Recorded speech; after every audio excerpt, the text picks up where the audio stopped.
Маё жыццё ў Беларусі на даны момант і на момант вызвалення ў снежні 25-го было зруйнавана камплітлы. Жонка развялася са мной, яна не дачакалася мяне.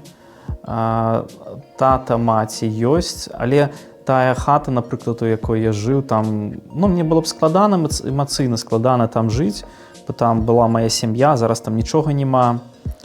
І нават расліны, які ў мяне былі, а я вельмі быў захвочаны вырошчваць розныя экзатычныя расліны, экзоты, напрыклад, черемоя, тамаринт, вось такія незвычайныя расліны. Яны ў мяне добра раслі, і ўсё гэта згубілася, пагубілася. У мяне быў кот, якога вельмі любіў, і зараз люблю, але не ведаю, дзе ён. Ён таксама ў той хаце ўжо не жыве. І прыйдзеш, ні жонкі, ні дзіцяці, ні кота, ні раслін, нічога. Як там жыць? Што это было за жыццё такое, абы што нейкае, вось. О, гэта як мой кот. Мурзик, может, это ты? Это призрак моего Мурзика.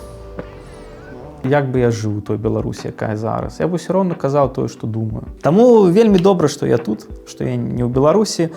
Калі так адбылося, значыць, так лепш для мяне, не так. Гасподзь вырашыў, што так лепш для мяне. Вось. А я яму давяраю.